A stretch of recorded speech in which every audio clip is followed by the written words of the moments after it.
యేసుని ప్రేమ ఛానల్కి స్వాగతం. దయచేసి ఈ ఛానల్ని లైక్ చేయండి, షేర్ చేయండి, సబ్స్క్రైబ్ చేయండి. వేద పాఠశాల రేడియో శ్రోతలకు సుస్వాగతం. మీరు లోకమునకు ఉప్పై ఉన్నారు. ఉప్పు నిస్సారమైతే అది దేని వలన సారం పొందును? అది బయట పారవేయబడి మనుషుల చేత త్రొక్కబడుటకే గాని మరి దేనికిని పనికిరాదు. మీరు లోకమునకు వెలుగై ఉన్నారు. కొండ మీద నుండి పట్టణము మరుగయుండ నేరదు. మనుషులు దీపం వెలిగించి కొంచెము క్రింద పెట్టరు కాని అది ఇంట నుండి వారందరికీ వెలిగిచ్చుటకై దీపస్తంభం మీదనే పెట్టుదురు. మనుషులు మీ సత్క్రియలను చూచి పరలోకమందున్న మీ తండ్రిని మహిమపరచునట్లు వారి ఎదుట మీ వెలుగు ప్రకాశింపనీయుడి. ధర్మశాస్త్రమునైనను ప్రవక్తల వచనములనైనను కొట్టివేయ వచ్చితినని తలంచవద్దు. నెరవేర్చుటకే గాని కొట్టివేయుటకు నేను రాలేదు. ఆకాశమును భూమియు గతించిపోయిననే గాని ధర్మశాస్త్రమంతయు నెరవేరు వరకు ఒక పొల్లైనను ఒక సొన్నైనను తప్పిపోదని నిశ్చయముగా మీతో చెప్పుచున్నాను. కాబట్టి ఈ ఆజ్ఞలలో మిగుల అల్పమైన ఒక దానినైనను మీరి మనుషులకు అలాగున చేయ బోధించువాడెవడో వారు పరలోక రాజ్యములో మిగుల అల్పుడనబడును. శాస్త్రుల నీతి కంటెను పరిసయ్యుల నీతి కంటెను మీ నీతి అధికము కాని ఎడల మీరు పరలోక రాజ్యములో ప్రవేశింప నేరరని మీతో చెప్పుచున్నాను. ఒక పండితుడు ఈ విధంగా చెప్పాడు. క్రీస్తును కలిగి ఉండని మనస్తత్వం చీకటి గదిలో నల్లటి దుప్పటి కొరకు వెతుకుతూ ఉంటుంది. క్రీస్తును కేంద్రంగా కలిగి ఉండని వేదాంతం అక్కడ లేని నల్లటి దుప్పటి కొరకు చీకటి గదిలో వెదుగుతుంది.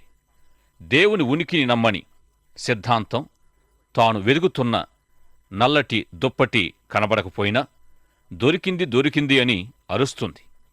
యేసు ప్రభు కొండమీద ప్రసంగములో శిష్యుల్ని విశ్వాసుల్ని ఉద్దేశించి పైనున్న ముగ్గురిలా మీరుండకూడదు, అక్కడ లేని నల్లటి దుప్పటి కొరకు వెదకి కనబడకపోయినా గాని కనుగొన్నాను అని దొరికినట్లుగా అరిచే సిద్ధాంతంలా మీరుండొద్దని శిష్యుల్ని విశ్వాసుల్ని సంబోధించి చెబుతూ మీరు లోకానికి ఉప్పై ఉన్నారని వెలుగై ఉన్నారని ఒక వ్యూహాత్మకంగా దేవుని ఉద్దేశ ప్రకారం కొండపై నిర్మించబడి మరుగై ఉండజాలని పట్టణంగా ఉన్నారని దీపస్తంభంపైనున్న దీపం వలె ఉన్నారని విశ్వాసుల్ని యేసు ప్రభు హెచ్చరించి పురుకొలుపుతూ ఉన్నారు. మీరు నా శిష్యులైతే నా బోధను పొందినట్లయితే ఈ లోకం ఎదుట మీ వెలుగు ప్రకాశింపచేయండి. మనుషులు మీ సత్క్రియలను చూచి పరలోకమందున్న దేవుడే మీ సత్క్రియలకు ఆధారమై ఉన్నాడని తెలుసుకొని పరలోకపు తండ్రిని మహిమపరచునట్లుగా వారి ఎదుట మీ వెలుగు ప్రకాశింపనీయుడి. మీ జీవితాన్ని వెలిగించినవాడు మీ దేవుడే.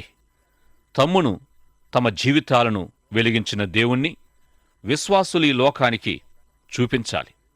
విశ్వాసీ లోకానికి వెలుగు అనడానికి కారణాలెన్నో ఉన్నాయి.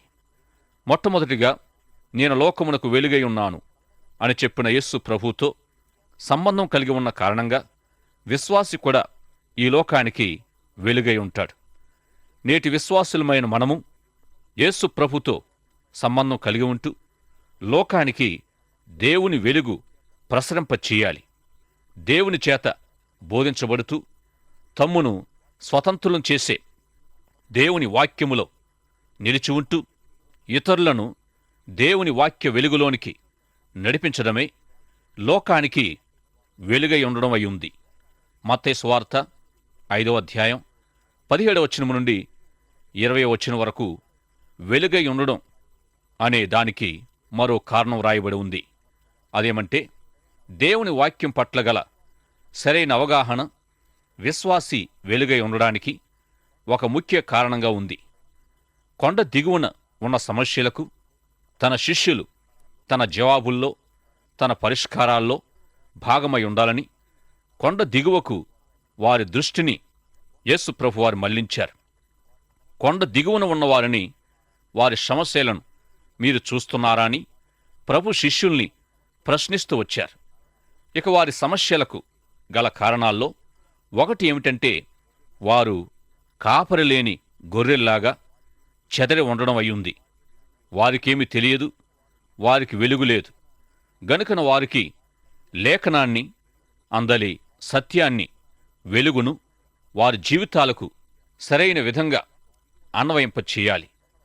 కొండ దిగువన ఉన్న ప్రజల సమస్యలకు కాపరిలేని గొర్రెలవలే విసికి చెదరి ఉన్నారనే కారణానికి దేవుని వాక్యాన్ని సరైన విధంగా ప్రజల జీవితాలకు సరైన విధంగా అన్వయింపచేయాలనే విశ్వాసుల కారణాన్ని జతచేయాలి. అప్పుడే కొండ దిగువన ఉన్న సమస్యలకు జవాబు, పరిష్కారం లభిస్తాయి. ప్రజలకు ధర్మశాస్త్రాన్ని, దేవుని వాక్యాన్ని బోధించకముందు ధర్మశాస్త్రం వెనుకనున్న దేవుని ప్రేమను ప్రజలకు అందించాలి. దేవుని హృదయములోని మనిషి ఎడలగల ప్రేమ నుండి ధర్మశాస్త్రం పుట్టింది. గనుక శిష్యులు ధర్మశాస్త్రాన్ని, దేవుని వాక్యాన్ని గ్రహించి అర్థం చేసుకొని మరీ సాటి మనుషులకు అన్వయింపచేయాలి. మత వ్యవస్థను ప్రభు తన బోధనను గూర్చి ఈ విధంగా సవాలు చేశారు.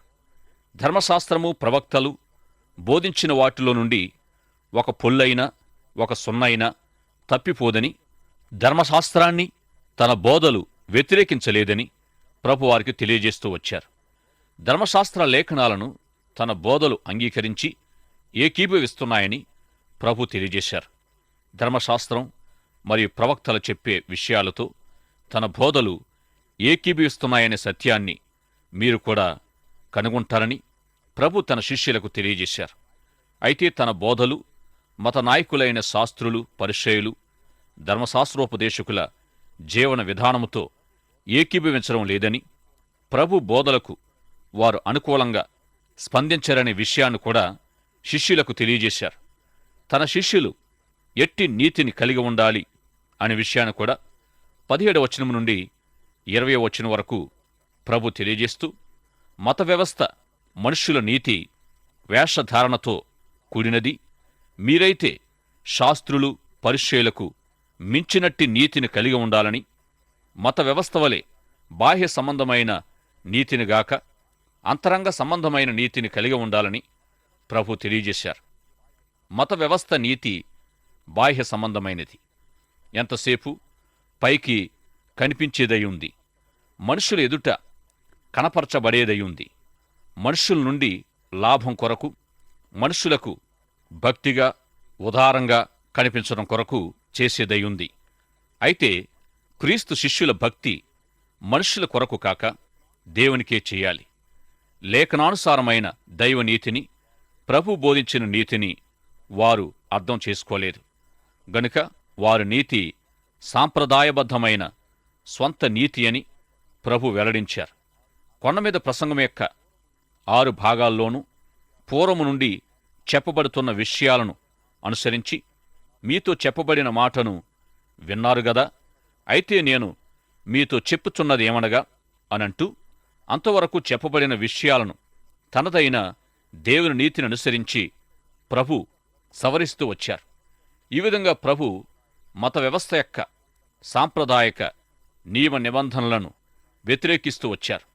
శాస్త్రులు, పరిసయ్యుల నీతిని ప్రభు వ్యతిరేకిస్తూ వచ్చిన సందర్భాన్ని తెలియజేసే 17వ వచనం నుండి 20వ వచన భాగం వరకు ప్రాముఖ్యంగా లేఖనాల పట్ల ప్రభు అవగాహనను తెలియజేస్తుంది.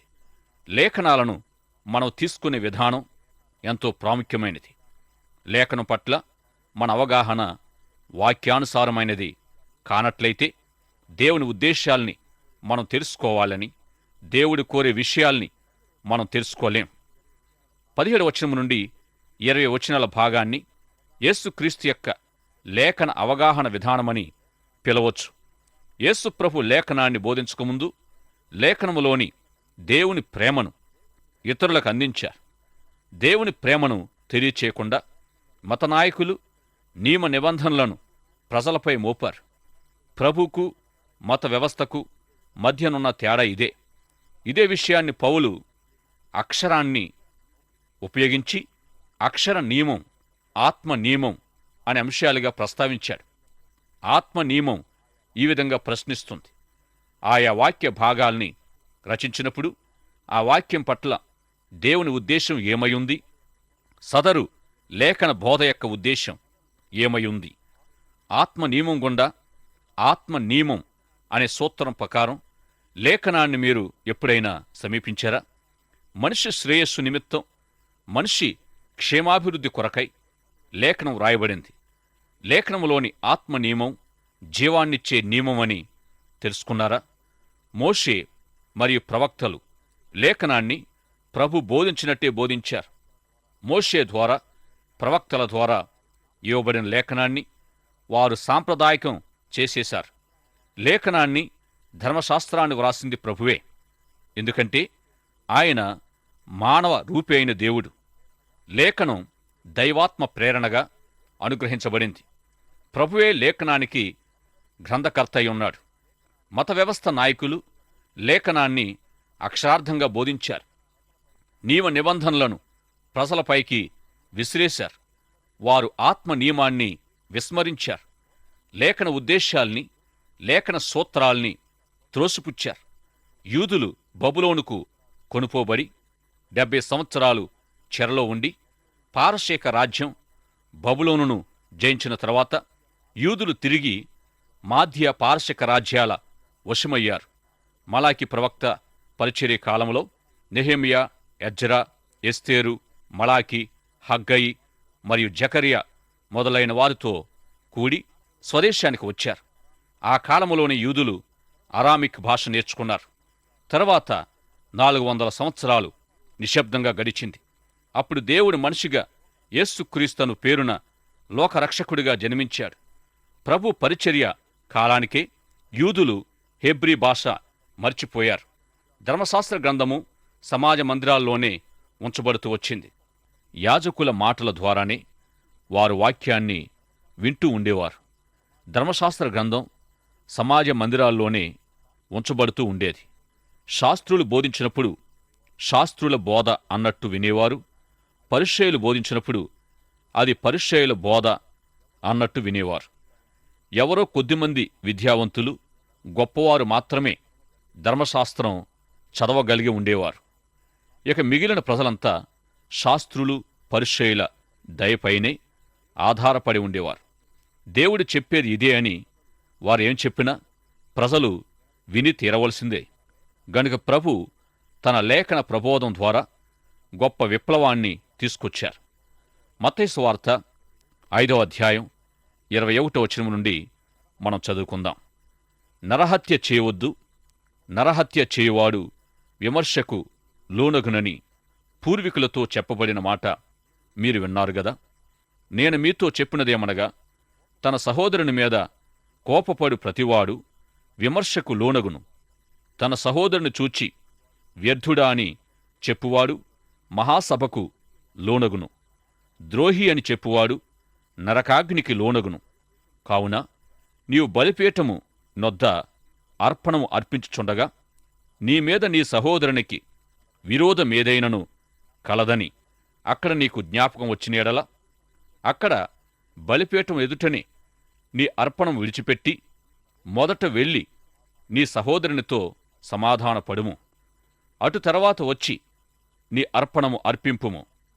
కొండమీద ప్రసంగ ప్రారంభములో ఇవ్వబడిన ధన్యతల అధ్యయనములో ధన్యతల ప్రారంభం కావలసిన హృదయాంతరంగములోనికి చూసుకోవాలని, మెడ నుండి క్రింది వరకు పరిశీలించుకోవాలనే విషయాన్ని మనం చూశాం. ఈ సందర్భంగా మనము మన ధోరణి పరిశీలించుకోవాలని నేర్చుకున్నాం. చాలామంది వృద్ధాప్యములో తమ శరీరములోని రక్తనాళాలు లేక కండరాలు మొదలైన శరీర స్థితిగతుల్లో గట్టిగా ఉండరు. కాని తమ వైఖరిలో ఎంతో దృఢంగా ఉంటారు. అయితే ప్రభు మన వైఖరిని పరిశీలించుకోవాలని తెలియజేస్తూ వచ్చారు. మనలోనికి మనము చూసుకున్నప్పుడు మనలో ఈ ధన్యతలుండడం మనము కనుగొన్నట్లయితే దేవుడే తన కృప మేరకు ఈ ధన్యతలు మనలో ఉంచి ఉన్నాడని మనం తెలుసుకోవాలి. ఈ ధన్యతలు ఎవరిలోనైతే ఉంటున్నాయో వారిని లోకానికి ఉప్పుగా, వెలుగుగా, కొండమీద పట్నంగా, దీపస్తంభం పైనున్న దీపములా ఉండగోరుతూ ఉన్నాడు. 5వ అధ్యాయములో ప్రభు చుట్టూ చూడమని కోరుతూ ఉన్నాడు. మన జీవిత సంబంధాలకు, మన జీవన వ్యవహారాలన్నిటికీ ప్రభు మనలో ఉంచిన ధన్యతలను అన్వయించుకోవాలి. ఇక లేఖనం యొక్క అక్షరార్థాన్ని కాక ఆత్మీయార్థాన్ని ఎలా అర్థం చేసుకుని గైకొనాలో కూడా ఈ భాగములో బోధించబడుతూ ఉంది. మొట్టమొదటి మన సంబంధం సహోదరుల సంబంధమై ఉంది. సహోదరులను గుర్చిన ప్రస్తావన లేఖనాల్లో తరచుగా చూస్తాం. సహోదరుడంటే కేవలం మన తోడబుట్టిన రక్త సంబంధికుడు మాత్రం కాదుగాని మన సాటి విశ్వాసి క్రీస్తునందున్నవారు కూడా మన సహోదరులు అనబడతారు. దేవుని కృపను బట్టి మనము క్రీస్తునందు ఉన్నట్టే క్రీస్తునందున్న ఎవరైనా గాని మన సహోదరులే. సాటి విశ్వాసిని గుర్చి జత పనివారని పౌలు ఒకచోట ఉదహరించాడు. విశ్వాసులంతా దేవుని సేవలో జత పనివారు అనేది మరొక మెట్టుగా మనం చెప్పుకోవచ్చు. క్రీస్తు యేసు కొరకు ప్రాణాలివ్వడానికి తెగించేవారు క్రీస్తు సైనికులని పౌలన్నాడు. విశ్వాసికి ఇది మరొక మెట్టు. లేఖనాల్లోని ఈ వివరణలు క్రీస్తునందున్న విశ్వాసికి నిర్వచనాలుగా మనం చెప్పుకోవచ్చు. నూతన జన్మ అనుభవం ద్వారా క్రీస్తు విశ్వాసులైన మనము దేవుని పిల్లలని పిలువబడే అధికారం పొందాం. కేవలం మనుషులంగా పుట్టినంత మాత్రాన మనము దేవుని పిల్లలం కాజాలం. కాని క్రీస్తునందు నూతనంగా జన్మించినప్పుడే యోహాను సువార్త 1వ అధ్యాయం 12వ వచనం ప్రకారం దేవుని పిల్లలని పిలువబడతాం. మనుషులైనంత మాత్రాన అందరూ మన సహోదరులు కారు. ఎవరైతే క్రీస్తు బిడ్డలో విశ్వాసులమైన మనకు సహోదరులు. ఇక మన సహోదరులైన సాటి విశ్వాసుల పట్ల మనమెంతో జాగ్రత్తగా జీవించాలి. సహోదరులమైన మనము ఒకరినొకరం పోగొట్టుకుంటూ వెళితే లోకాన మనము క్రీస్తు కొరకు సంపాదించలేం, క్రీస్తు కొరకు జయించలేం. సహోదరులంతా కలిసి జీవించాలి. పరిశుద్ధులు జీవించే స్థాయికి మనం జీవిస్తే అదెంతో మహిమకరంగా ఉంటుంది. దిగువ స్థాయికి జారి జీవిస్తే అదొక రకం కథ అవుతుంది. 5వ అధ్యాయం 1వ భాగములో ప్రభు బోధించిన ఉపదేశానికి 21వ వచనము నుండి 48వ వచనం వరకు అన్వయం ఇస్తూ తన సందేశాన్ని పొడిగిస్తూ వచ్చారు ప్రభు. ఈ భాగములో సహోదరుని గూర్చి పరిసయ్యులు ఏమంటున్నారంటే, మీ సహోదరుణ్ణి కూని చేయవద్దు అని చెబుతారు. ఎందుకంటే మనం ఎవరినైనా చంపితే తీర్పు అనే ప్రమాదానికి గురి అవుతాం. ఇది శాశ్వత తీర్పును గూర్చినది కాదు. అంటే చెరసాలలో వేయబడతాం అనేదయ్యుంది. 10 ఆజ్ఞల్లో ఒకటైన ఈ గొప్ప ఆజ్ఞను వారెలా నిర్వచించారంటే, మీరు మీ సహోదరుణ్ణి చంపకుండా ఉంటే చాలు, అంతా సరిగ్గా ఉన్నట్టే అన్నారు. అయితే మన సహోదరుణ్ణి చంపకుండా బ్రతకనివ్వడం ప్రాముఖ్యమే. కాని ఈ ఆజ్ఞ ఇంకా లోతైన అర్థాన్ని కలిగి ఉంది. అసలు ఒకరినొకరు ఎందుకు చంపుకుంటారు? వారి హృదయములో ఉన్న కోపం, కుళ్ళు, ద్వేషం మొదలైన వాటి కారణంగానే కదా. గనుక కోపముతో సహోదరుణ్ణి మూర్ఖుడా అనేలాంటి మాటలతో తిట్టినా సరే హత్యతో సమానం అంటారు ప్రభు. సహోదరునిపై కోపపడడం సహోదరులతో సరియైన సంబంధం ఉన్నట్టు కాదు. సహోదరుల్ని దూషించడం, అవమానించడం, కింద పెట్టడం మొదలైనవేవీ అంగీకరించబడవు. ఈ విధంగా సహోదరులపై, సాటి విశ్వాసులపై సద్భావం లేకుండా ఎంత ప్రార్థించినా, ఎంత మనము దేవునికి సేవ చేసినా ప్రయోజనం లేదు. మొదట వెళ్ళి నీ సహోదరునితో సమాధానపడి ప్రార్థన చేయి, అప్పుడు అంగీకరించబడతావు. లేఖనమంతటా దేవునికి ప్రథమస్థానం ఇమ్మని చెబుతుంది. దేవుని నీతిని రాజ్యమును మొదట వెదుకుడి, అప్పుడవన్నీయు మీకు అనుగ్రహించబడును. ఈ విషయాన్ని ఏదో చిక్కు సమస్యగా భావించకండి. కొంత కష్టమే కావచ్చు, పెద్ద చిక్కు అయితే కాదు. ఈ వాక్యముతో 6వ అధ్యాయం ముగిస్తుంది. దేవుణ్ణి మీరు ఖచ్చితంగా నమ్మినట్లయితే మన జీవితానికి దేవుడు ఎంతో ప్రాముఖ్యమైన వారుగా ఉన్నాడు. దేవుడే మనకు ప్రథమ స్థానములో ఉండాలి. ఇక 5వ అధ్యాయం 21వ వచనము నుండి 48వ వచనం వరకు ప్రభు మనకు సహోదరులని ప్రముఖంగా చూపిస్తూ ఉన్నాడు. మొదట వెళ్ళి నీ సహోదరునితో సమాధానపడు, అప్పుడు వచ్చి నీ అర్పణ అర్పించు, లేక ప్రార్థన చేయి. సహోదరులతో సమాధానం లేకుండా భక్తి చేయడం ఇక్కడ సమర్థనీయం కాదు. ఇది అద్భుతమైన ఉపదేశం. దేవునితోటి సంబంధం, సహోదరులతోటి సంబంధం ఒకదానికొకటి సంబంధించి ఉన్నాయి. ఎవడైనా దేవుని ప్రేమిస్తున్నానని చెప్పి తన సహోదరుని ద్వేషిస్తే అట్టివాడు అబద్ధికుడు. గనుక మానవ సంబంధాలు, దేవునితోటి సంబంధం ఒకదానికొకటి సంబంధం కలిగి ఉన్నాయి. ప్రభు బల్ల ఆచరణలో ఈ నియమాలను జ్ఞాపకం చేసుకుంటాం. ప్రభు బల్లను సమీపించకముందు సహోదరులు ఒకరితో ఒకరు సమాధానపడాలి. ప్రభు రక్తమాంసాల్ని స్వీకరించకముందు ఈ విషయాలపై పశ్చాత్తాపడి ఒకరితో ఒకరు సమాధానపడే అవకాశం కల్పించబడుతుంది. ఒకరినొకరం పోగొట్టుకొనడం ద్వారా ఈ లోకాన్ని ప్రభు కొరకు మనం ఎన్నడూ సంపాదించలేం. ప్రభు కొరకు ఈ లోకాన్ని ఎన్నడూ మనము గెలవజాలం. ఈ విధంగా నరహత్య చేయవద్దు అనే ఆజ్ఞలో మనుషులెవరినీ చంపకుండా తలవంచుకుని తిరిగితే సరిపోదుగాని సహోదరులు ఒకరితో ఒకరు సమాధానము కలిగి ఉండాలని చెబుతూ, సహోదరులు సమాధానంగా లేకపోవడం అనేది కూడా విమర్శనాత్మకమైన స్థితిగా ప్రభు తెలియజేశారు. సహోదరులు ఒకరితో ఒకరు వాక్యానుసారమైన సమాధానం కలిగి ఉండాలి. సహోదరుల మధ్య కలహస్థితి నెలకొని ఉంటే ఒకరితో ఒకరు త్వరగా సమాధానపడి ప్రార్థన చెయ్యాలి. ప్రియ సోదరుడా, సోదరి, విశ్వాసువైన నీవు ఇతర విశ్వాసులైన నీ సహోదరులతో సమాధానముతో జీవించగలుగుతున్నావా?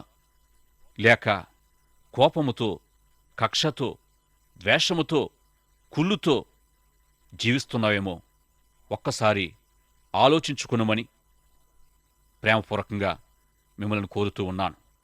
ఒకరినొకరం పోగొట్టుకోవడం ద్వారా ఈ లోకాన్ని ప్రభు కొరకు సంపాదించలేం.